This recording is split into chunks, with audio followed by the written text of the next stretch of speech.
Nuestros invitados del día son el doctor Jesús Enrique Romero Juárez.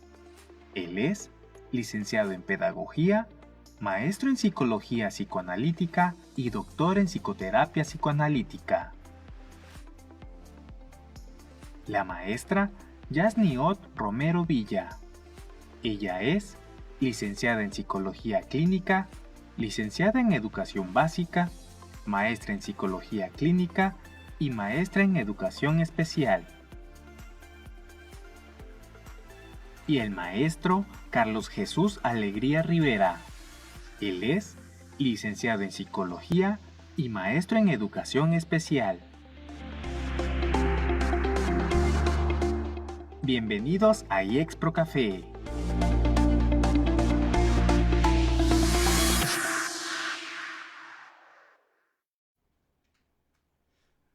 Bienvenidos y bienvenidas a este nuevo evento de iExpro Café. Me da mucho gusto ver ahora la introducción con su canela y yo espero que el café esté muy caliente porque este debate se tiene que poner muy bueno. Te saludo con gusto, mi nombre es Javier Luna y fungiré como moderador. En esta ocasión hablaremos sobre la tanatología en el aula. Y hablar de tanatología es hablar de muerte y duelo. En nuestras aulas no solo compartimos conocimientos, también compartimos y desempeñamos un papel fundamental desde nuestra formación integral con nuestros estudiantes. Cuando digo compartimos, hablo de los docentes, hablo de las personas que tienen que ver con algún proceso áulico y que se relacionan con alumnos desde maternal, preescolar hasta posgrados.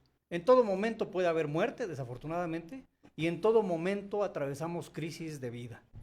A través de este evento exploraremos cómo la tanatología puede enriquecer nuestras prácticas pedagógicas, brindando a los educadores herramientas esenciales para apoyar a nuestros estudiantes en momentos de pérdida y duelo. La conversación se desarrollará aquí, es muy importante porque además quiero decirles algo, me emociona y creo que ya se han dado cuenta de esto porque tenemos panelistas de lujo. Sí, tengo aquí a mi siniestra, que debía ser la izquierda, nuestro Carlos Alegría, pero también tenemos en línea a la maestra Yasni Romero Villa. Ella es licenciada en Psicología Clínica, licenciada en Educación Básica, maestra en Psicología Clínica, maestra en Educación Especial y doctorante en Educación Especial. Y creo yo que es importante hacer una pausa al presentar este currículum porque precisamente algo que hay con bastante marcado énfasis, es este duelo que tenemos los padres cuando tenemos un niño especial. Bueno, sin más quisiera dar también la presentación del maestro Carlos Jesús Alegría Rivera, es licenciado en Psicología, maestro en Educación Especial, él tiene una especialidad en Docencia Media Superior, terapeuta cognitivo-conductual, que yo espero que este perfil, maestro, sea el que cause esta polémica con las otras posiciones, ¿no? Él además tiene una especialidad en hipnosis ericksoniana, certificación en psicooncología y psiconefrología. Cuando hablamos de oncología, estamos hablando precisamente de estos procesos de duelo en personas ya focalizados por enfermedades terminales. Así es. Creo yo que habrá mucha tela de dónde cortar. Bienvenido, maestro Carlos. Gracias, maestro. Damos la bienvenida también al doctor Jesús Enrique Romero Juárez. Él es licenciado en Pedagogía, maestro en Psicoterapia Psicoanalítica, está especializado en psicoterapia psicodinámica, es doctor en psicoterapia psicoanalítica, certificado por el Consejo Mexicano de Psicoanálisis y Psicoterapia Asociación Civil. Es una postura diametralmente opuesta, ¿verdad?, a lo que es las posturas cognitivo-conductuales o lo que son las posturas cognitivo-conductuales. Y bueno, se entiende que el objeto de estudio es distinto. Había que ver qué se opina de la muerte, porque bueno, una de las esencias que ya planteaba el psicoanálisis desde hace mucho tiempo es precisamente este eros, que sería la pulsión de vida, y la pulsión de muerte, ¿no? Yo espero que nuestros panelistas hoy le pongan todo el hervor al café y este debate se ponga muy bueno. El tema de la tanatología, que aborda la comprensión y el manejo del proceso de la muerte y duelo, se relacionan con nuestras licenciaturas y maestrías en educación, con los doctorados en educación y la maestría en psicología clínica, sin dejar fuera las maestrías en tecnologías de la información, comunicaciones, conocimiento y aprendizaje digitales. Con eso quiero decir que en IEXPRO ustedes pueden, si les interesan estos temas, optar por cualquiera de estas modalidades de aprendizaje. Y bueno, sin más preámbulo, vámonos, porque el público ya debe de estar entusiasmado por escuchar este debate, que empezará con la primera pregunta, que va dirigida a usted, maestra Romero. Sé que está en Veracruz, sé que allí el café es muy bueno, y bueno, también sé que Chiapas tiene buen café y eso será motivo de otro debate. La pregunta es, ¿cuáles son las principales implicaciones de la tanatología en el entorno educativo y cómo puede beneficiar a estudiantes y educadores en la comprensión y manejo del duelo en el aula? Adelante, maestra Romero. Hola, ¿qué tal? Buenas tardes. ¿Sí me escuchan bien, verdad? Escucha bien. Excelente. Bueno, pues como bien lo dice, vamos a comenzar, ¿no? La muerte es un evento cotidiano, es algo a lo que nos enfrentamos desde el momento en que nacemos. Sin embargo, extrañamente nos acercamos poco a hablar de ella. Esta es una oportunidad el que podamos llevar a las aulas el manejo y la comprensión de la muerte, ¿no? A mí me parece que la educación, en el sentido de la tanatología, tiene muchos objetivos, pero bueno, para poder destacar algunos y debatirlos con mis compañeros y mis colegas, uno de los que más me interesa a mí es la comprensión y la normalización del proceso del duelo. La educación en tanatología puede permitirnos que los estudiantes y los asesores o los docentes puedan entender el duelo desde un paradigma de normalización, que podamos nosotros saber que se experimenta de manera diferente, reducir el estigma del duelo y, bueno, sobre todo también otro podría ser el objetivo de fomentar la empatía.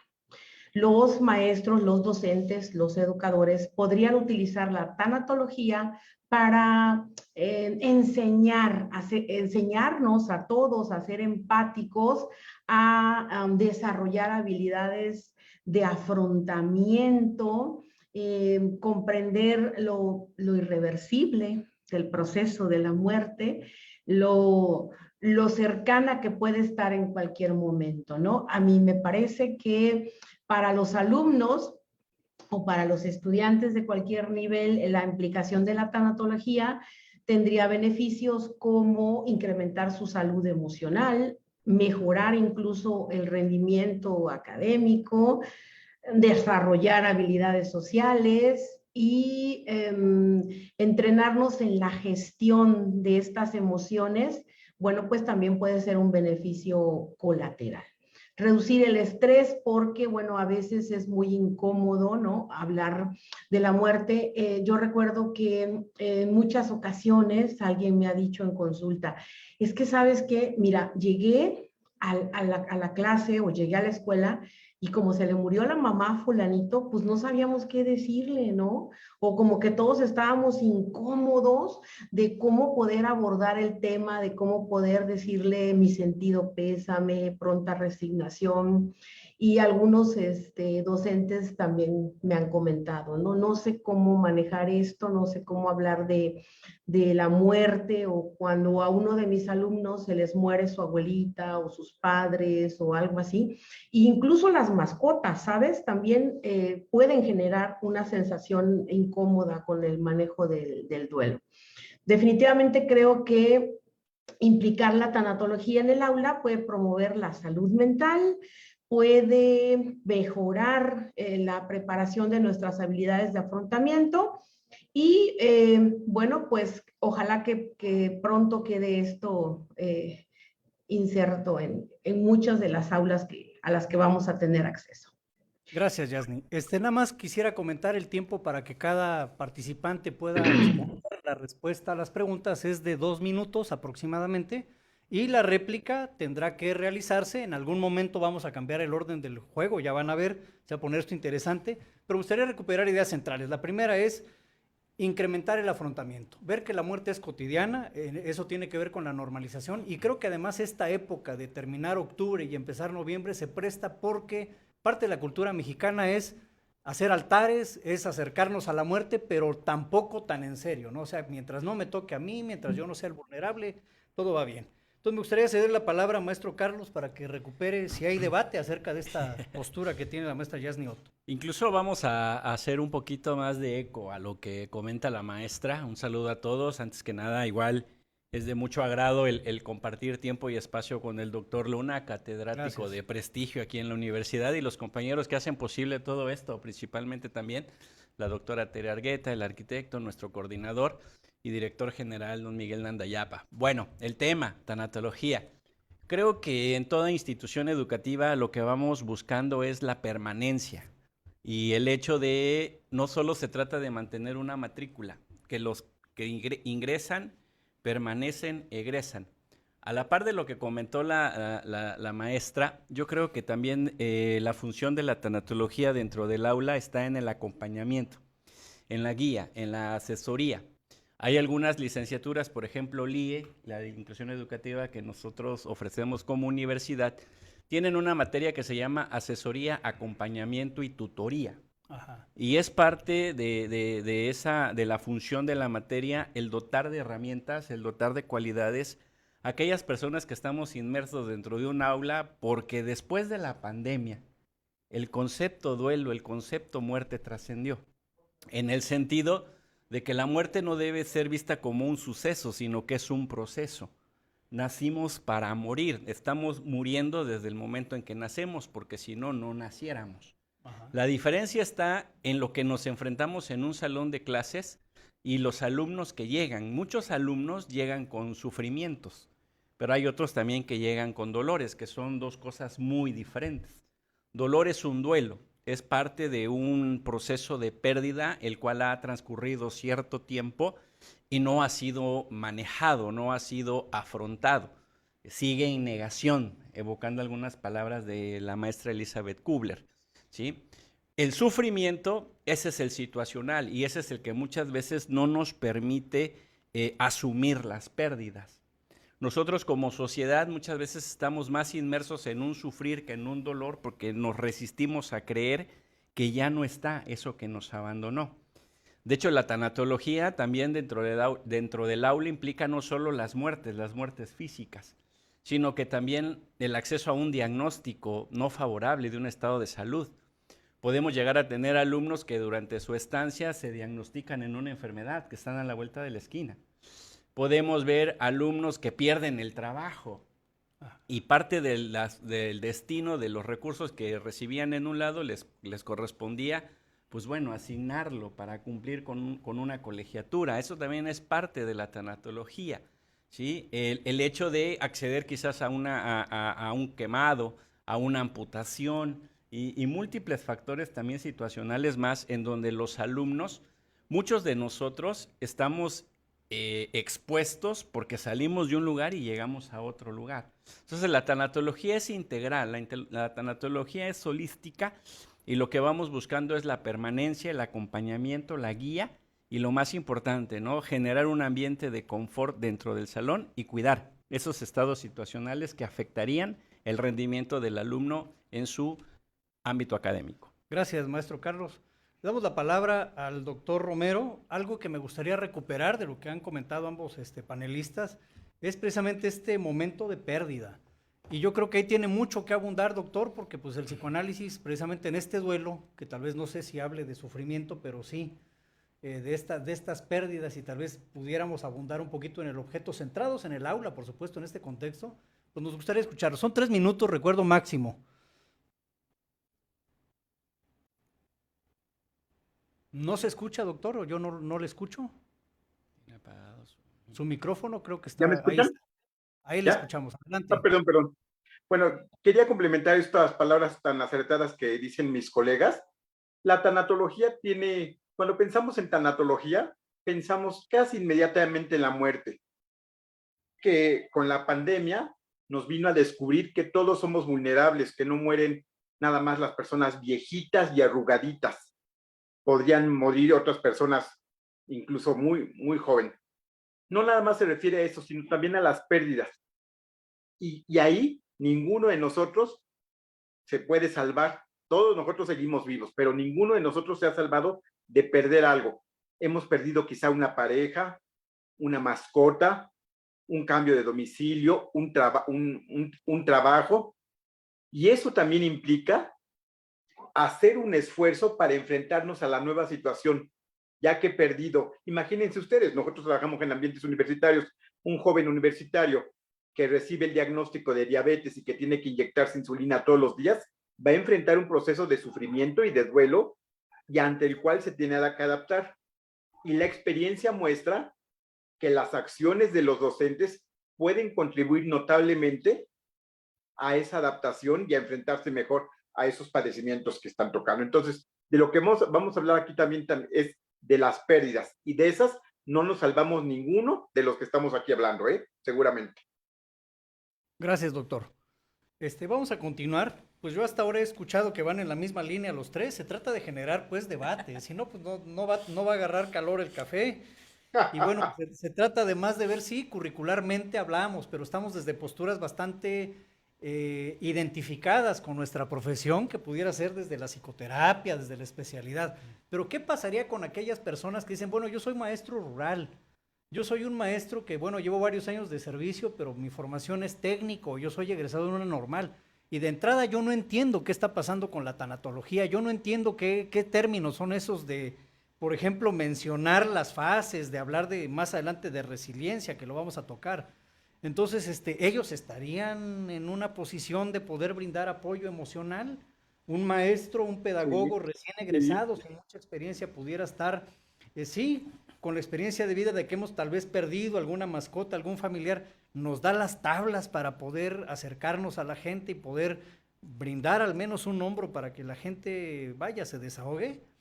Bueno, vamos a dejar, porque esa no es parte de las preguntas que hay, pero yo quiero que se pongan a pensar en que nuestro público es diverso, tenemos gente de toda la República escuchándolos atentamente a esto que ustedes amablemente aportan. Y bueno, vamos a ver qué dice el currículum. ¿Por qué saco este comentario? El currículum y habilidades de afrontamiento y empatía. Yo considero desde mi formación que es importante poder ponerme en el lugar del otro. ¿Y cómo lo voy a notar? Yo acabo de estar en una conferencia sobre suicidio. Y bueno, el tema no es suicidio, pero es dolor, es pérdida, es duelo y es sufrimiento, ¿no? Acorde a lo que ustedes han estado comentando. Entonces me gustaría recuperar lo siguiente. El suicida avisa. El niño que se pone en el rincón, que ya no sale a receso. El niño que ya no come, que se le ve pálido. El adolescente que se le nota distraído, preocupado. Curricularmente y desde nuestra formación, ¿qué pudiéramos hacer para estar abiertos a querer identificar estas señales que nuestros alumnos tienen, ¿no? Seamos o no especialistas. Empezamos, por favor, con usted nuevamente, maestra Romero, y la réplica la va a tener primero Enrique. Sí, adelante, sí. Ok, bueno, muy bien. Saludos, Enrique. Bueno, fíjense que es interesante como lo plantea usted. Sí, efectivamente, el suicidio es algo en lo que podemos intervenir desde la profilaxis, desde la psicoeducación. Si nosotros estamos en el aula y observamos a nuestros alumnos, alguno de ellos que tiene cambios muy significativos en su conducta, que se empieza a aislar, incluso hay una fase, ¿no?, que se llama ideación suicida, porque el suicidio tiene etapas, tiene fases, tiene, como bien lo dijo usted, es un tema muy complejo, pero podemos estar atentos a los cambios de actitud, a los cambios de participación, que si se aíslan, si han comentado, por ejemplo, frases como, no, pues más valiera estar muerto, ¿no? ¿Qué sentido tiene vivir? O frases como estas, ¿no?, que de alguna manera desdeñen la esperanza o la vida o el proyecto de vida futuro. Podemos estar atentos en esto y acercarnos, dar compañía. Hay incluso escuelas, universidades a nivel internacional que capacitan, son como cuadrillas que se utilizan y se capacitan como primeros auxilios psicológicos ante la ideación suicida, ¿no? Entonces, sí tenemos muchos recursos, tenemos muchas estrategias. Como docentes, la observación va a ser una de ellas, estar muy atentos a esto. ¿Usted cree que cualquier docente, independientemente de su formación, cualquier persona frente a un grupo, independientemente del nivel educativo, pueda ser capaz de tener estos procesos empáticos? A mí me parece que desde la psicoeducación podemos lograrlo. Sí podemos desarrollar estos recursos básicos, este conocimiento de los procesos, también de manera empírica probablemente, pero es un poco más riesgoso. Me gustaría más hacerlo desde una parte formativa, desde entrenar a nuestros docentes en un conocimiento hacia cómo llevar a buen cauce estas sospechas que tuviéramos. De hecho, le comento, hay protocolos. No recuerdo ahorita el nombre es una organización de gobierno. A ver si lo recuerdo más al rato, pero hay Lo recordamos más protocolos. al rato, mientras tanto le recuerdo que son 3 minutos, tenemos la réplica por acá con el doctor Excelente. Ok, Enrique. hay Y nada protocolos. más concreto, usted dice entonces que se necesita cierta formación para poder intervenir y para poder tener estos procesos. De O me manera quedé exitosa, sí. de manera exitosa, sí. A ver qué opina el doctor. Adelante, doctor Enrique. Sin embargo, por mucho tiempo, antes de que se dieran conferencias y charlas de tanatología, los profesores ya se acercaban a los procesos de duelo, de pérdida de sus estudiantes en cualquier nivel universitario. En términos de probabilidad, cualquier profesor puede entender lo que le está pasando al estudiante en términos de probabilidad. Sin embargo, los beneficios terapéuticos, incluso con consecuencias en la educación, se consiguen a través de lo que estamos haciendo, de dando mayores herramientas para que el profesor pueda entender lo que le pasa al estudiante, que no es flojera, que a lo mejor está en un proceso de duelo, que a lo mejor está extrañando a su perrito o que se cambió de domicilio. Yo no estoy tan de acuerdo ahí con lo que plantea mi colega.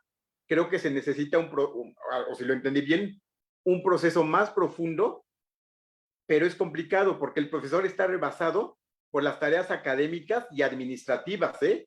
Yo no sé qué tanto tiempo tenga disponible y su disposición emocional para atender los asuntos emocionales del grupo. Correcto. Aún Entonces con la entiendo que alguien que no capacitación. tenga la disposición emocional, porque primero no está centrado él, porque tal vez también esté pasando por procesos de duelo, no es apto, ¿verdad? Para brindar ni siquiera psicoeducación. ¿Es así? Así es. Ajá. Gracias. Lo otro, nos hemos centrado en la pérdida de una mascota, que bueno, en estos últimos tiempos hay un apego mayor a las mascotas, pero alguien que simplemente se cambió de salón, Sí. la transición de grado, alguien que viene de una primaria a otra, alguien que tuvo un cambio de profesor con el que se había identificado, ¿no? También implica estos duelos. Pero bueno, veamos la réplica del doctor Carlos Alegría, que ya está ansioso por dar respuesta a lo que han ustedes comentado amablemente. Es de mucha importancia el perfil.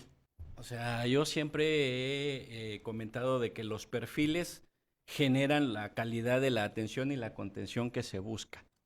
Puedo yo tener una habilidad a partir de una capacitación y creo que el reto que todos los docentes debemos de entender y saber es saber observar y escuchar el silencio del adolescente. Esa es la clave, ¿sí? Empiezan a generar foquitos rojos en un cambio abrupto en el patrón de conducta. En el caso de los niños, aparte de lo que comentó doctor, quedamos en que se pueden llegar a cortar el pelo. Ese es un indicador. Ajá.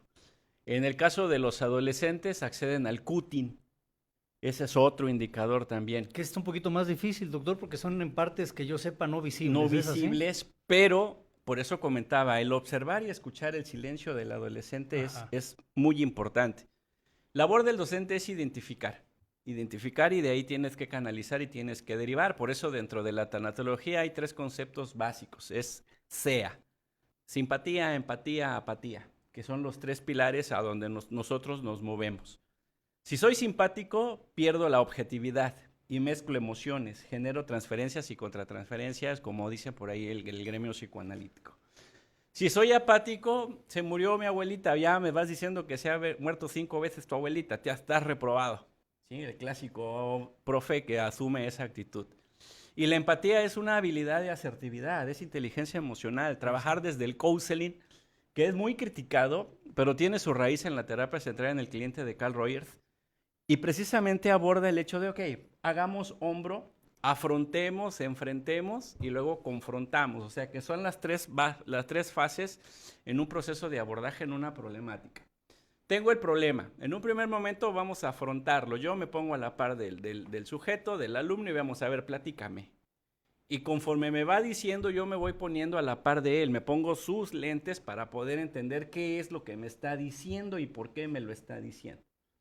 En un segundo momento vamos a enfrentar, él aquí, yo aquí atrás, y doto de herramientas, cualidades, habilidades, y tengo enfrente al problema. Esa es la psicoeducación, pero se da hasta un segundo momento. Ajá. En un tercer momento, que es el eje psicoterapéutico, está el problema, está el paciente, estoy yo, o el alumno estoy yo me muevo, y el paciente hace propio, acepta, genera, rompe la negación, y accede a un proceso de aceptación de la realidad, o la aceptación de la pérdida, que esa es la base para empezar a confrontar y manejar todos los duelos y las pérdidas que se generan. Porque si no, nos vamos a quedar en sufrimiento, no vamos a acceder a duelo, van a pasar 10 años después de la pérdida y sigo con la misma sintomatología. Se le dice intensidad y duración del síntoma directamente proporcional a como si la pérdida hubiera sido el día de ayer, 6 meses después, eso es patológico. Por eso estas herramientas son muy básicas y lo adquirimos, ¿en dónde? Como decía el doctor por ahí, en capacitación y en formación. Gracias, maestro. Pues pareciera muy sencillo lo que nos dicen, pero creo yo que es bastante complicado. Sí. Hay una película, la quiero sacar a colación, que se llama Un monstruo viene a verme, que versa sobre un niño que está padeciendo precisamente este duelo. Yo así lo entiendo, y al mismo tiempo está sufriendo. Y me llama la atención porque él está padeciendo el saber y darse cuenta que su madre está en una fase terminal de cáncer. Él en algún momento pierde el control, llega a un recurso de la impulsividad, hace una quebrazón de cosas en la casa de la abuela, se siente muy apenado, le rompe la nariz a un compañero que se burlaba de él y le hacen bullying. Pero ¿a dónde quiero llegar? A que la mamá le dice algo. La mamá no era profesora, la mamá no era psicóloga, y le dice, hijo, está bien que tú saques esto, ¿no? Porque además la siguiente pregunta se relaciona con precisamente esos aportes de la cultura, y en México un aporte de la cultura es: los hombres no lloran, aguántate el sufrimiento, se va a superar, y estamos, digamos, de alguna manera entrenados, al menos culturalmente, para no sentir, sobre todo los hombres, ¿eh? Sí. La mujer para hacerse fuerte, si enviudó, porque además tiene que atender a toda la comitiva de gente que llega a dar el pésame. Cosas como cambiar de profesor, no pasa nada, o sea, ya te acostumbrarás, ¿no? Se fue tu amiguito porque pues ahora es en este mundo global, igual viajan o se van, y bueno, no fue pérdida, ya tendrás otro amigo. Se murió la mascota, te compro otra, ¿no? Entonces, no, espérate, ¿qué está pasando con esta capacidad que tenemos de sentir, de experimentar y de cerrar las fases del duelo, como decía la maestra Romero, por ejemplo, que Kubler-Ross habla de 7 fases, si no estoy mal, pero sería interesante escuchar ahora, maestro Carlos, ¿qué opina usted de estos aportes y de cómo esta cultura nos está impidiendo o no expresar estas necesidades emocionales? Es cultural, como bien lo dice doctor. O somos asertivos, no, o somos agresivos o somos pasivos, y no se nos inculca la asertividad, que eso es lo que también se está buscando un poco en la psicología positiva, es lo que se está buscando un poco en lo que es la inteligencia emocional, que salió a colación a últimas fechas, resiliencia, que es otro concepto también. En esta sociedad nos enseñan a ser agresivos, no te dejes, porque si vienes llorando aquí te doy yo. Y la contraparte, no te metas en problemas, mejor cállate, guarda silencio, no digas cosas. Y la frase, ¿no? Machete en tu vaina. Pero nadie nos enseña a cómo expresar nuestras emociones en la forma en cómo me gustaría que me dijeran. Tratar al otro a partir de cómo me gustaría que me traten. Abordar al otro en cómo me gustaría que me abordaran a mí. Esa cualidad, que es la asertividad, es la base primordial para empezar a manejar todos estos conflictos que se están generando en la actualidad. Desafortunadamente estamos en un mundo violento, o sea, no vamos a negar esto, o sea, estamos en una selva de concreto en donde la ley del más fuerte todavía sigue predominando, sigue golpeando, es un imperativo. Ese gesto capitalista muchas veces nos lleva a derribar, incluso a transgredir nuestras mismas normas, ¿sí? Generar violencia y no nada más física, sino psicológica, verbal, señalamientos, estereotipando, emitiendo juicios, hablando en espaldas y demás. Y esto se refleja dentro de un salón de clases, porque también el profe, ¿sí? Aparte de que da clases, puede trabajar en otros lados, es un ser humano, tiene familia y demás, y muchas veces puede llegar a generar una controversia dentro de un grupo. Hay un documento muy bueno que se llama Didactopatogenia, que lo emitió la UNAM, y precisamente habla de ese análisis de la conducta del profesor, y cómo a partir de él también puede generar un ambiente patógeno dentro del salón de clases. Y al final le da por señalar o le da por expulsar y demás, y no se pone a pensar que en lugar de expulsar a un alumno, estamos en tiempo, maestro, ¿sí? En lugar de expulsar a un alumno por haber fumado marihuana, va a fumar marihuana ya 7 días, mejor lo tengo aquí, le doy la contención y genero un grupo de apoyo para poderle dar la atención que se requiere, ¿no? Gracias. Bueno, creo que ha dicho muchas cosas muy interesantes, por supuesto, pero algo que llamó mi atención es precisamente esta naturaleza del hombre, en donde está este chip de la ley del más fuerte, ¿no? Y creo yo que en ese sentido lo que puede ser la agresión, pudiera tener el doctor Romero ahí mucho que decirnos, si esta agresión puede suplir o no esta necesidad de expresar emocionalmente este sufrimiento y este dolor en la sociedad. Adelante, doctor. Gracias. Quiero retomar lo que dice el maestro y conectarlo con lo que está planteando usted. En la parte cultural, culturalmente es cierto, no nos enseñan a expresar las emociones y tampoco la del dolor, ¿eh? Vean nuestras mesitas donde tenemos los medicamentos. Está llenos de analgésicos, de paracetamol, de diversos medicamentos que eliminan el dolor. Lo mismo pasa con el dolor emocional. Culturalmente no nos enseñan a manejarlo, a entenderlo o a gestionarlo. Podemos socialmente tendemos a eliminarlo fácilmente. Si mi hijo está triste porque perdió a su mejor amigo, porque cambió de escuela, el adulto o el padre le va a decir, ya, en el futuro tendrás otro mejor amigo. Y cabe esa posibilidad que lo tenga en el futuro, porque es un joven. Pero no está viendo el dolor. Ese es el asunto, que los adultos no estamos viendo el dolor que tienen las generaciones jóvenes y no les estamos enseñando a gestionarlo. Otro punto que hay que destacar aquí, en el que tampoco tenemos muchas herramientas para manifestar otros afectos, ¿eh? La alegría, la vergüenza, tendemos a pedir que los limiten.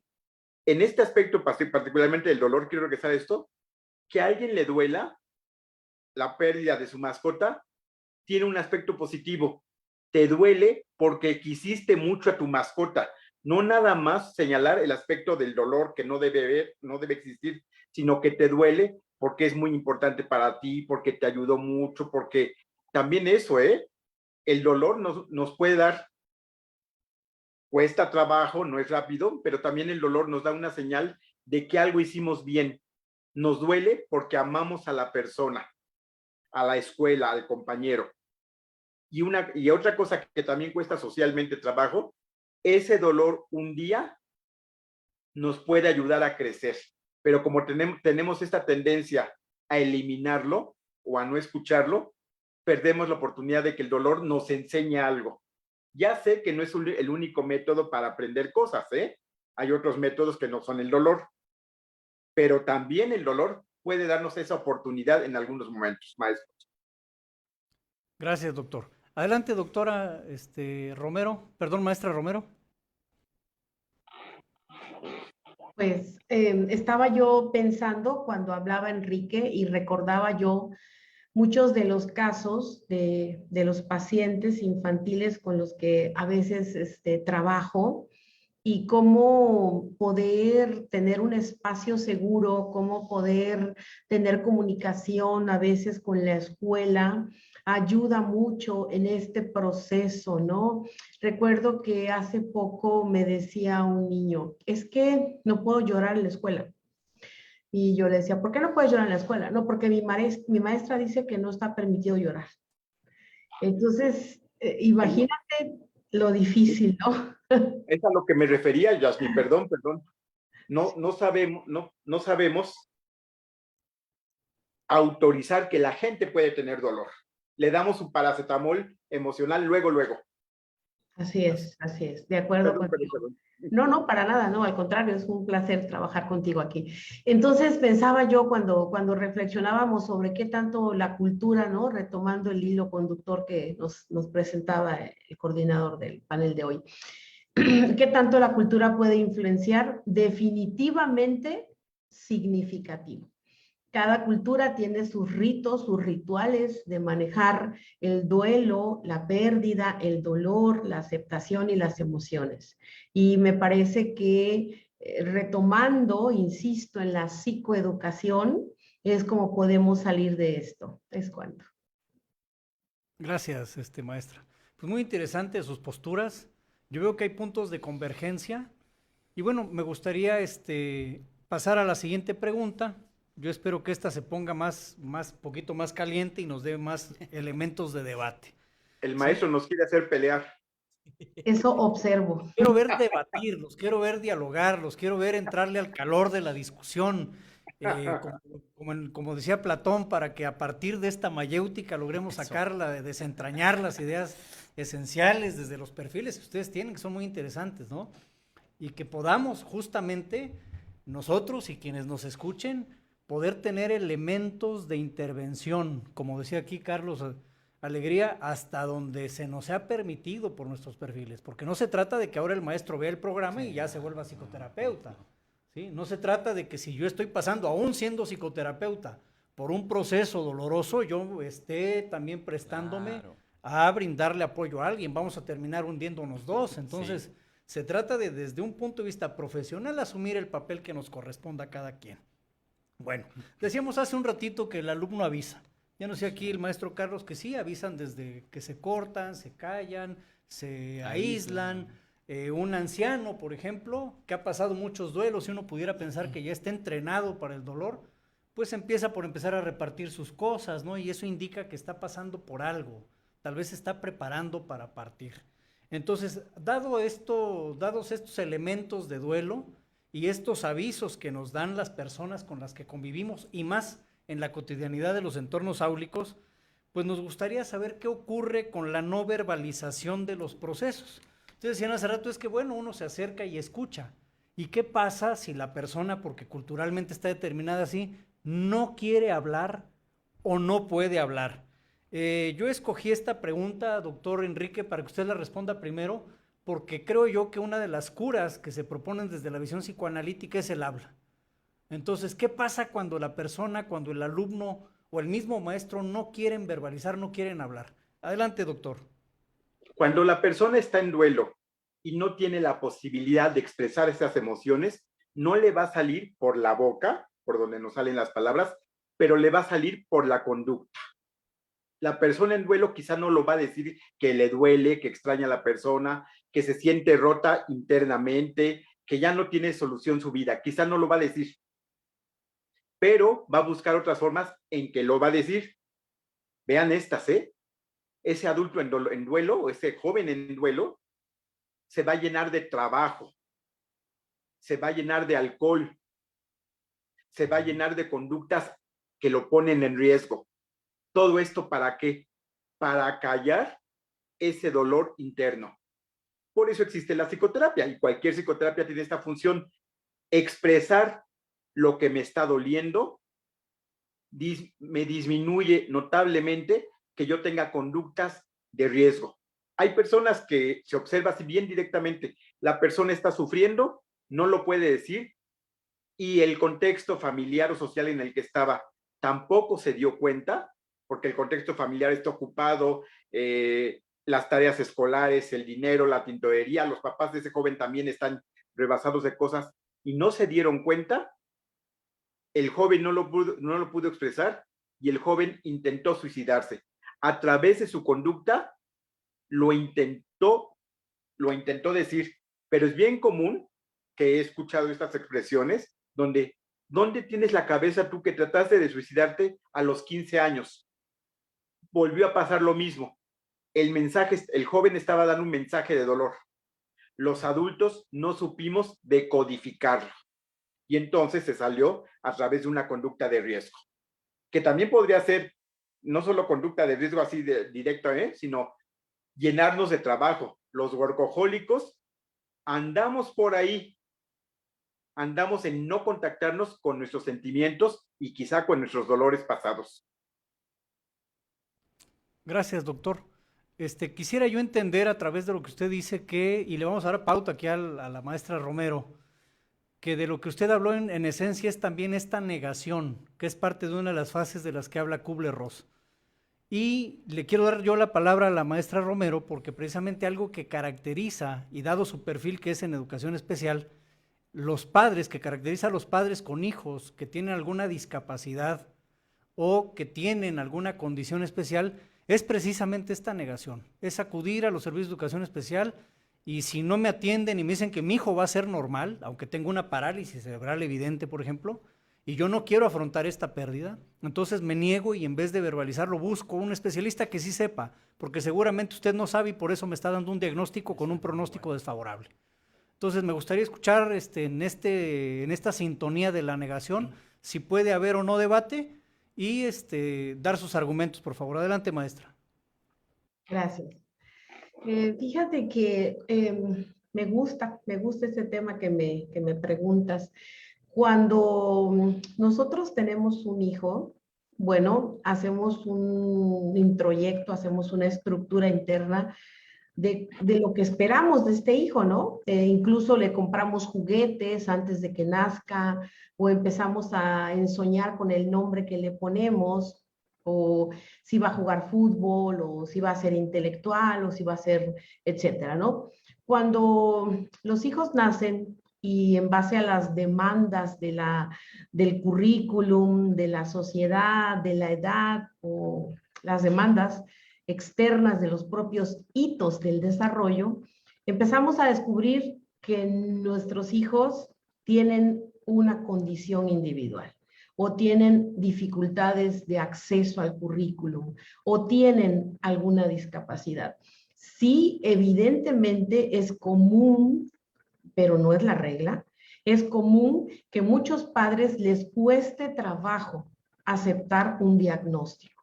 Sí, podemos a veces recibir padres que han desfilado por 4, por 5, por 6 servicios de psicología particular, de educación especial, porque es difícil aceptar la condición o el diagnóstico. Incluso no tiene que ser algo tan notorio como una parálisis cerebral, ¿no? Hablemos cosas, por ejemplo, que aparentemente no implican tanta complicación, pero que sí lo es, como el trastorno por déficit de atención con hiperactividad. ¿Sí? Entonces sí es complejo para los padres, sí en muchas ocasiones pueden presentar negación. Las primeras quejas casi siempre tienen que ver con que la escuela no apoya, con que la escuela no entiende, con que en casa no se comporta así, a mí no me hace esto, a mí sí me obedece, y bueno, pues toca trabajar con ellos, descentrarlos un poquito en la visión individual de su hijo y ponerlos en el entendido de que en el grupo es otro tipo de cosas las que se requieren, de otro tipo de habilidades para poder pues proceder o trabajar en base a la norma, ¿no? Gracias. Gracias, maestra. Bueno, pues ya escuchamos una postura con negación. Usted dice que no en todos los casos la hay. Nos gustaría saber la opinión del maestro Carlos Alegría. Adelante. El cuerpo dice lo que la voz calla. Y se le dice somatización, el hacer físico un dolor psicológico. Es parte de la psicocorporalidad también que maneja la Gestalt. Y dependiendo del lugar a donde se sitúe, es que está vinculado a un tema de enfermedades. En los niños hay 3 cosas que no deben de estar alteradas: alimentación, sueño, esfínter. Si alguna de estas 3 en el pequeñito está vulnerado, el niño algo tiene. En nosotros adultos son estas 3 más 2 más: vida sexual y vida laboral. Si alguna de estas 5 en nosotros está vulnerada, está alterada, ¿sí? Algo tenemos. Pero no hemos tenido la oportunidad de decirlo, de manifestarlo, sino que la estamos alojando. Y si traemos un heredofamiliar, diabetes, hipertensión, cáncer, no sé, todas las que hay, el estrés lo va a detonar. El estrés no me enferma, el estrés detona. ¿Sí? Algo que yo ya traigo, más mis estilos de vida, más mis hábitos alimenticios, más mi corporalidad y demás, es lo que vierte en una alteración. Un problema de un duelo no manejado, un problema de un duelo no superado, puedo llegar hasta despersonalizar, puedo llegar a tener la misma dolencia del enfermo, es el síndrome del cuidador primario. ¿Sí? Puedo llegar a tener todas las manifestaciones clínicas de la enfermedad sin que yo esté enfermo. ¿Sí? Y eso el doctor no me va a dejar mentir, es un relato Más total. el cansancio, ¿no? Aunado a pérdida de inmunológico, hábitos alimenticios deteriorados, estamos en conflicto. Así que todas estas situaciones son las que nosotros debemos de entender y comprender en un proceso áulico e influyen directamente en un proceso de enseñanza-aprendizaje. Tenemos alumnos, doctor no nos va a dejar mentir aquí, que les toca clases sábados 8 de la mañana o domingos 7:30 de la mañana y vienen de Tapachula. Y de Tapachula para acá son 6 horas. El camión sale a las 12 de la noche, vienen a las 6 de la mañana, están hipoglucémicos. Y el rendimiento no va a ser el favorecedor. Y si a esto le agregamos de que yo docente soy sordo y no observo a lo que el cuerpo del alumno me está diciendo, también yo estoy fallando. ¿Sí? Porque también se trata aquí de generar empatía, pero tampoco vamos a llegar a romantizar la tanatología, porque ese es el exceso también, ¿no? Al hecho de romantizar, rompo la objetividad y lo abordo desde una simpatía y estoy siendo totalmente sentimental, ¿no? Y no estoy trabajando las emociones. Así que al final, estas 3 en los pequeñitos más 2 en los adultos, el cuerpo lo dice, y hay un libro que se llama el Diccionario de las Grandes Enfermedades, de Jakes, se me olvidó, pero viene de todas las enfermedades y sus interpretaciones, no nada más, no solo nosológicas, sino también la carga emocional que implica y cómo se sitúa en una parte del organismo. Gracias, maestro. Vamos a continuar con la siguiente pregunta. Yo esperaría que el café esté en pleno hervor. Vaya, llevamos casi 50 minutos de este trabajo de Gexpro Café. Cuando digo trabajo es porque es psicoeducación. Sí. Trabajo es porque hay gente trabajando atrás de cámaras, porque hay gente que colabora, que hace posible que usted a partir de esta transmisión y a partir de las cámaras y a través de redes sociales puedan darle seguimiento a este Gexpro Café. Bueno, entonces vamos a cambiar las reglas para que se ponga más interesante. Voy a lanzar la pregunta y la idea es que quien tenga la primera respuesta, le concedamos la palabra. ¿Sí? Entonces viene, ¿cómo pueden los educadores fomentar la resiliencia en sus estudiantes frente a situaciones de pérdida y duelo? ¿Y de qué manera esta resiliencia contribuye al éxito académico y emocional?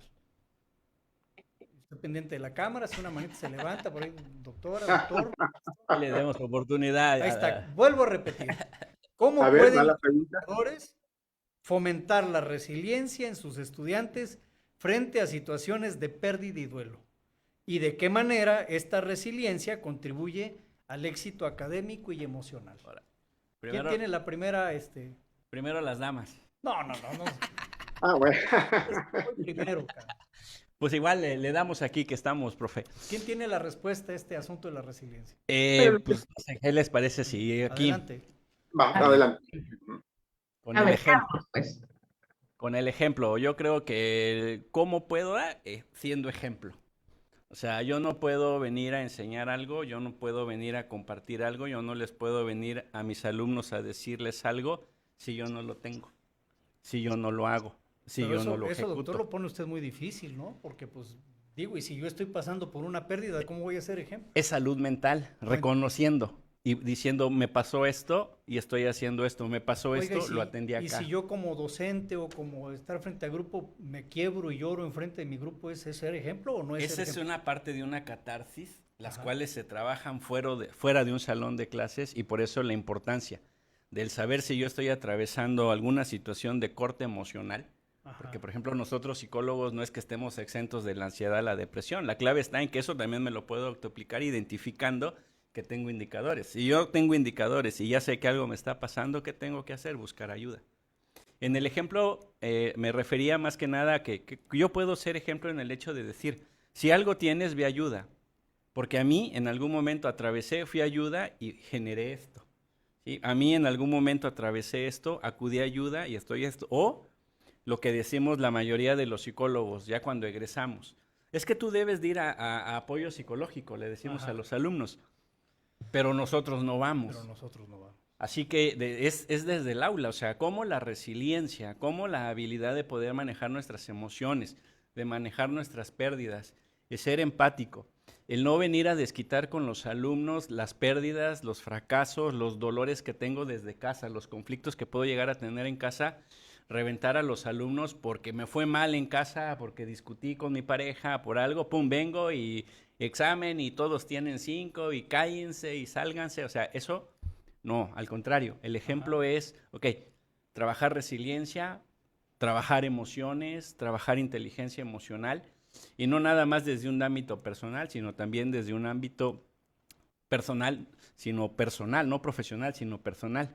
Y por eso de cajón creo que todos deberíamos de leer en base el proceso de convertirse en persona de Carl Rogers.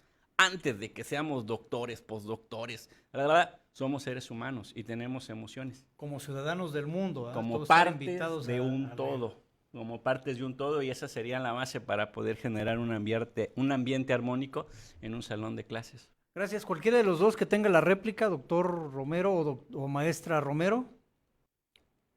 Quien levante la mano primero, le damos la palabra para Adelante, doctor.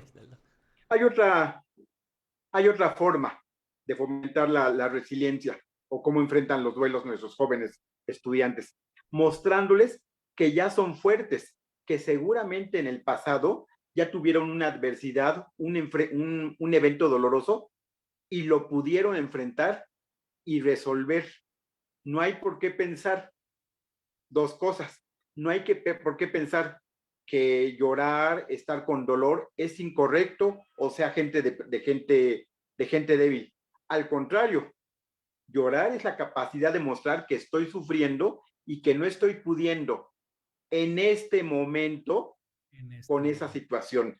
Pero el que sea en este momento no quiere decir que no voy a poder ya nunca más con lo que me está pasando. Es cierto, no estás pudiendo en este momento. Sin embargo, en el pasado tú me contaste que enfrentaste una situación muy dolorosa. ¿Cómo lo hiciste en el pasado? Seguramente ahora también lo podrás hacer. Es decir, mostrándole al estudiante que ya es fuerte, aunque se le haya olvidado, por decirlo de alguna manera, y que ese dolor no quiere decir que no sea fuerte uno, maestros. Gracias, doctor. Siguiente pregunta. Recuerdo, planteo la pregunta, levantan la mano y damos la réplica con cualquiera de los demás. Dice, ¿cuál es el papel de la comunidad escolar, incluyendo a padres y compañeros, en el apoyo a estudiantes que atraviesan procesos de duelo? ¿Y cómo pueden colaborar de manera efectiva en este aspecto? Repito la pregunta. Cualquiera de los tres puede responder y le damos la palabra a quien solicite la réplica. ¿Cuál es el papel de la comunidad escolar, incluyendo padres y compañeros, en el apoyo a estudiantes que atraviesan procesos de duelo y cómo pueden colaborar de manera efectiva en este aspecto?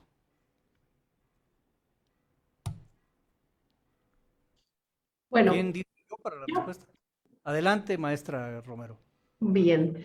Me parece que como educadores podemos participar creando dentro del aula un ambiente o un clima de respeto, de apoyo.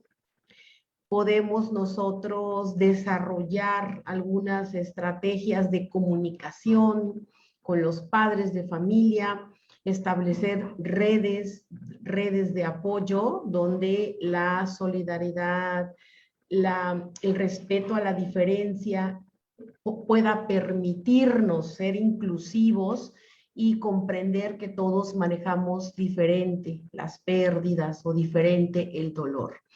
Incluso podemos nosotros establecer protocolos de orientación y protocolos de actuación ante una situación de duelo o de pérdida. Eso es algo que podríamos hacer. Gracias, maestra. ¿Cualquiera de los dos? ¿Doctor o...? Pues igual, una de las cosas importantes que creo que se tendría que generar en todo espacio educativo, el generar un ambiente de admisión en donde no nada más vienes, te inscribes, pagas y te vas. No, a ver, espera. Mediante grupos de psicólogos integrados, por ejemplo, aquí en Gexpro tenemos a nuestro CAPUI, que es el Centro de Atención Psicológica, generar en fichas de admisión una entrevista, ¿sí? A manera tal de generar un expediente e identificar factores de riesgo psicosocial que pueda yo identificar que el alumno en determinado momento puede desertar la universidad, puede desertar la escuela o me puede abandonar la escuela. Y sobre eso abrir un plan de intervención contención, no nada más a él, al grupo, pero sí identificando ciertos alumnos que traen un factor de riesgo. Porque hablar aquí con los padres de familia en planos universitarios, licenciaturas y más los que tenemos en línea es un poco complejo, ¿no? Por ejemplo, ahorita tenemos alumnos de Acapulco, sí, que esperemos que estén todos bien. Nos tocó en aquellos momentos también los grandes desastres naturales en la Ciudad de México, que de alguna u otra forma, desde aquí, el apoyo, ¿no? Desde acá. Pero la empatía, esa creo que es básica y en presencial es más significativa que una en línea, ¿sí? Porque en línea, ok, sabemos de su existencia y todo, pero no tanto como el tenerlos en presencial.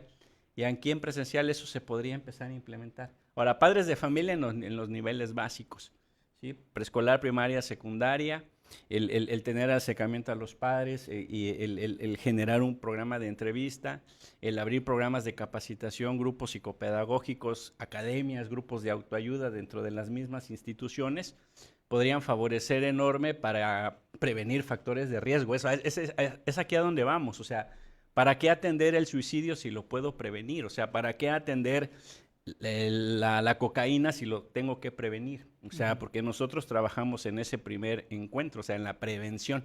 Ya detonado el trastorno, bueno, ya son otras cosas que se tienen que abordar. Pero con fines preventivos creo que también por ahí podría ser una buena estrategia. Gracias, maestro.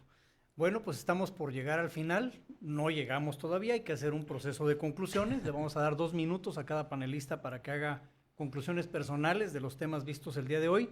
A continuación, acuérdense que para aquellos que han estado pendientes de la transmisión habrá un espacio para preguntas. Creo que ya hay algunas. Entonces, avanzamos con las conclusiones, por favor. Empezamos ahora sí, primero las damas. Adelante, maestra. Gracias. Bueno, me parece que todo lo dicho hoy en diferentes sentidos trabaja hacia un fin común, ¿no?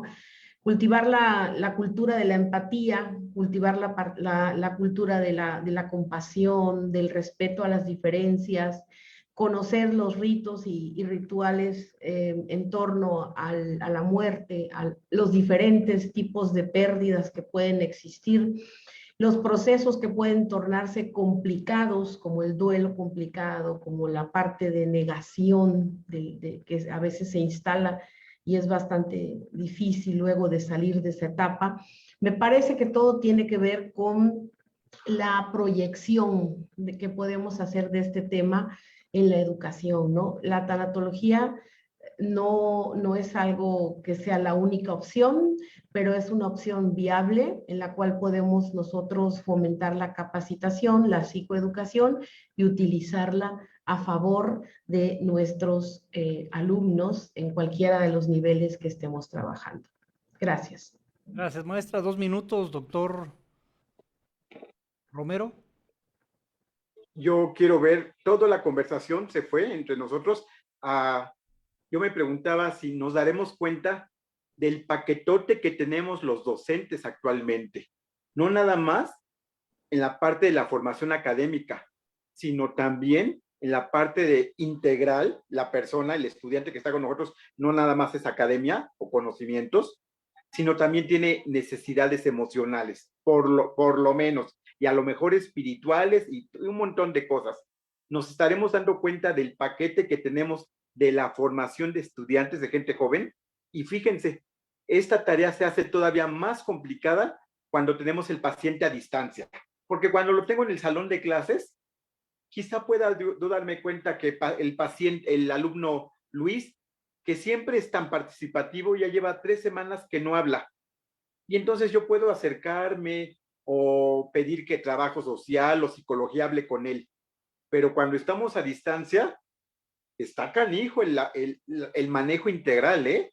Y darnos cuenta de lo que le está pasando en otros sentidos, no nada más el académico. Tenemos un gran desafío los maestros en la formación integral de los estudiantes, colegas. Al menos eso creo yo. Estoy totalmente de acuerdo con usted. Dije, vamos a hacer polémica, pero veo que ahí no hay ni por dónde, ¿no? No. Claro que es mucho el trabajo administrativo, ya lo decía antes. Y sí, es una tarea cada vez más complicada, pero bueno, echemos de fuerzas, de flaquezas, fuerza creo que es, ¿no? Fuerzas de Sí. flaqueza. Adelante, maestro Alegría. Yo siempre soy de la idea de que las cosas siempre pasan por algo y llegan en el momento en donde deben de llegar. Y así como el día de hoy estuvimos todos reunidos el día de hoy y tuvimos la oportunidad de compartir tiempo y espacio con los doctores, también tú que estás del otro lado, que nos estás escuchando, no nada más porque sí estás aquí, sino hay un algo, un para qué estás aquí. El por qué podemos tener muchas respuestas al por qué, pero el para qué, eso es lo importante de todo esto, a lo cual va el mensaje para aquellos que nos escucharon y estuvieron con nosotros en nuestra sesión. A ver, si tú tienes algo, si estás atravesando algo, si estás cargando algo, si estás teniendo dolencias, te identificaste en algún momento con lo que nuestros compañeros compartieron contigo, hey, no lo consientas.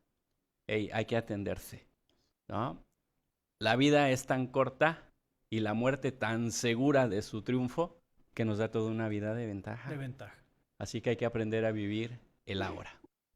Gracias, maestro. La mejor manera entonces de enfrentar la muerte es haber vivido plenamente y con intención. Así es. Tenemos por aquí al maestro Morgado, nos va a traer las preguntas que amablemente el público ha hecho.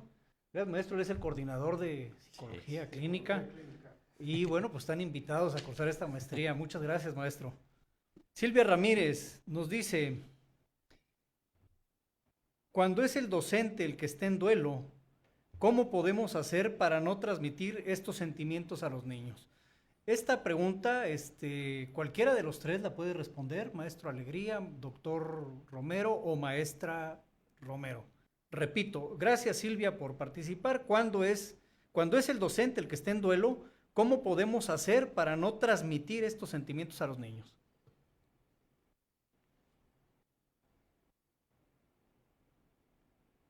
Acuérdense de levantar la mano para que pueda ceder la palabra. Creo que la tiene doctor Romero. Adelante.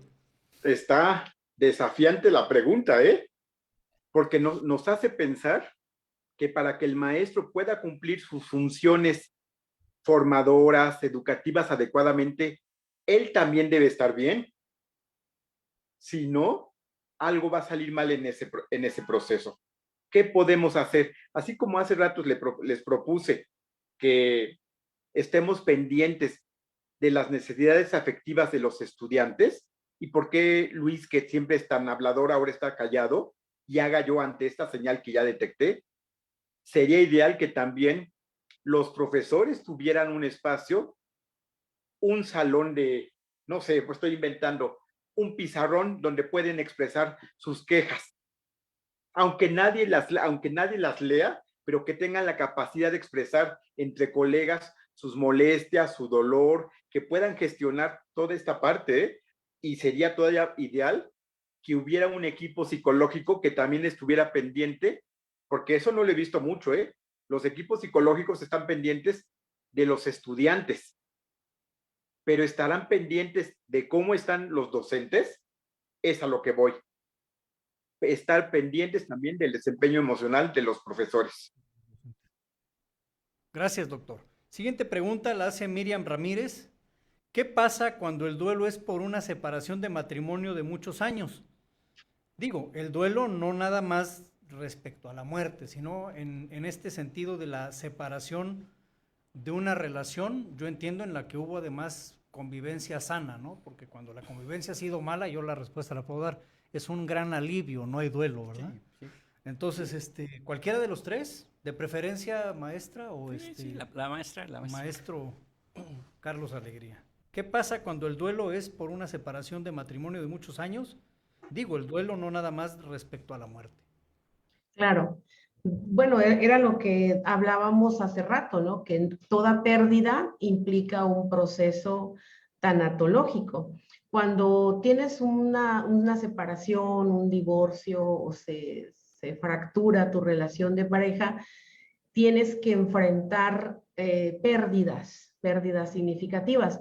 Y si le sumamos a esto que existan, por ejemplo, hijos, cosas de jurídico, quién se queda con la tutela, separación de bienes, etcétera, pues la cosa se complica más, ¿no?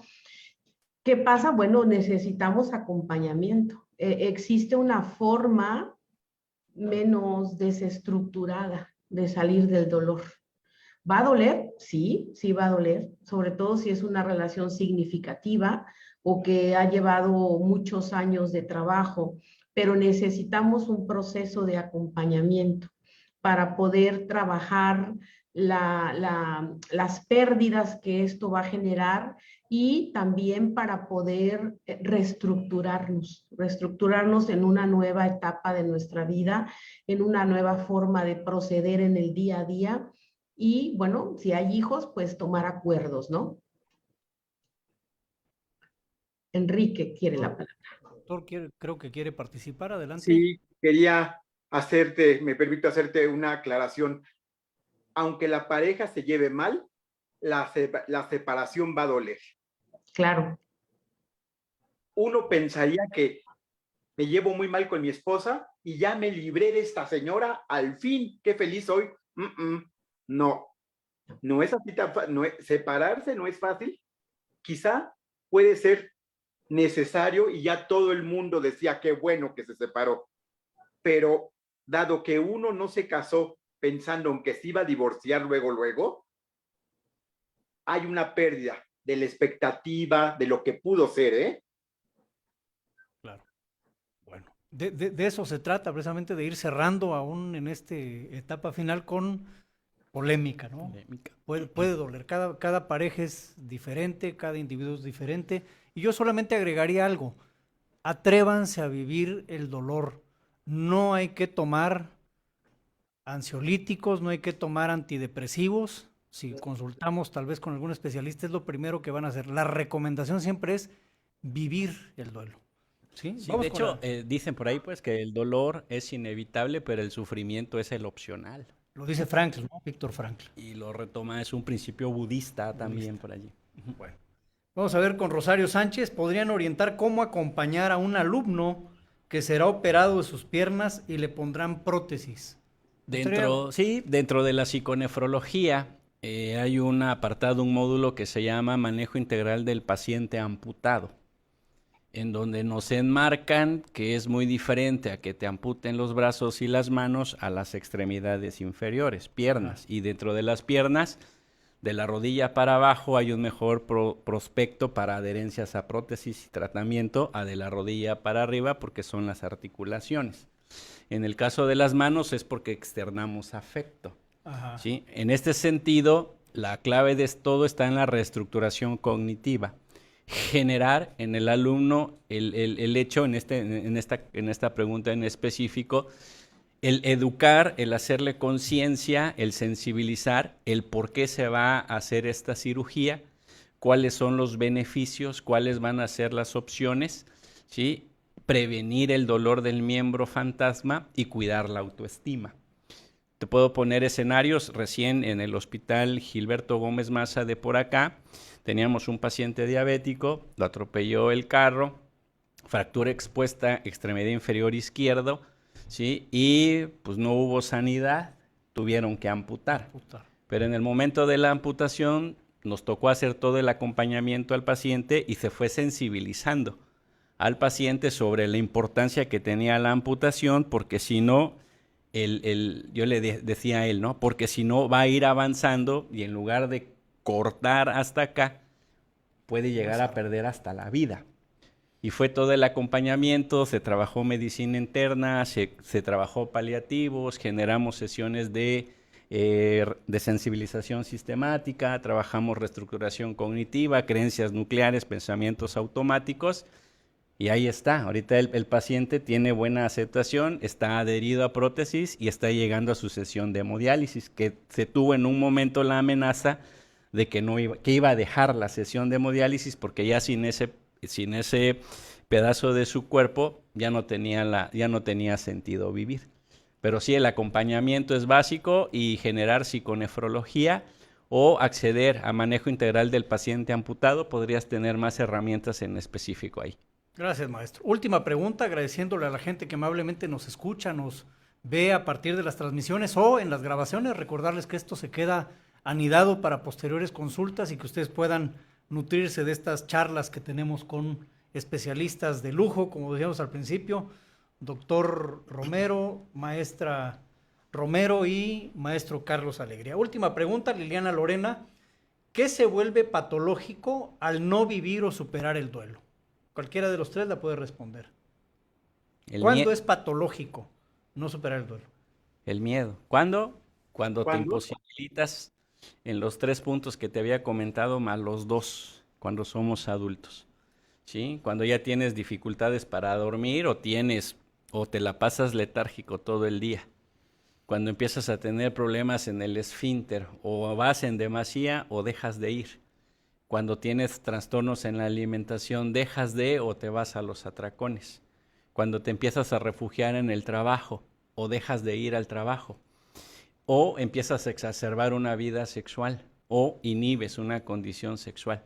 Estos 5 puntos son los principales focos rojos en donde si se están vivenciando hay que acudir a ayuda porque el cuerpo está demandando atención y contención. Pues muchas gracias, hemos llegado al final. No quisiera despedirme sin antes entregar los reconocimientos a usted, será presencial, maestro Carlos, y a nuestros panelistas. Sé que están en Veracruz, ¿así es, doctora? Doctor, perdón. Yo en Ciudad de México. Veracruz, también doctora, maestra Romero. Yo estoy en Veracruz y Enrique está en México. En la Ciudad de México. Entonces, la universidad tiene el compromiso de hacerles llegar este reconocimiento. Me voy a permitir leer, poner de pie por respeto a nuestros panelistas, ¿verdad? Claro. Voy a leer el de él y el texto es exactamente igual el de las 3 personas que amablemente el día de hoy nos están acompañando en este YEXPRO Café. Tome la carpeta, por favor. Gracias, maestro. Me voy a permitir leer. Dice: la Dirección General de Profesiones, la Universidad YEXPRO, la Secretaría de Educación Pública otorgan el presente diploma a maestro Carlos Jesús Alegría Rivera por su destacada y valiosa participación como ponente en el programa de YEXPRO Café. Tanatología y Café, la tanatología en el aula, realizado en las instalaciones de la Universidad YEXPRO en Tuxtla Gutiérrez, Chiapas, el día 26 de octubre de 2023. Firma nuestra directora académica. Enhorabuena. Entonces se les hará llegar dicho diploma. Y bueno, pues me gustaría, tomamos asiento, muchas gracias, maestro Alegría. Me gustaría recordarles que nuestra Universidad YEXPRO ofrece una amplia oferta de programas educativos desde licenciaturas hasta posgrados y todos, por supuesto, con el sello de calidad en la excelencia profesional que solo YEXPRO tiene. Si te interesó el tema, puedes consultar o inscribirte a la maestría en Educación, Psicología Clínica o cualquiera de nuestras licenciaturas o posgrados. Ya nos decía aquí el maestro Alegría que también hay una en Inclusión Educativa. Sí, lleva la materia esta de asesoría. Que se lleva la materia. Los esperamos para el siguiente YEXPRO el día 7 de diciembre a las 5 de la tarde con el tema Arte y Cultura en las representaciones sociales de las temporadas navideñas. Tendremos a grandes personalidades como panelistas. Recuerden seguir nuestras transmisiones que tenemos para ustedes en nuestras redes sociales, Facebook e Instagram, donde encontrarán también los programas grabados y si no los has visto, puedes disfrutar pasando una excelente tarde. Antes quisiera agradecer también a Paola Ramírez, que nos dice muchas gracias por esta sesión, me ha ayudado mucho en mi situación escucharlos, entiendo mis puntos de ayuda y también mis puntos fuertes. Y también los invitamos a Capuy, que es nuestro centro de atención psicológica en la universidad. Hasta pronto. Hasta Gracias. pronto. Hasta pronto.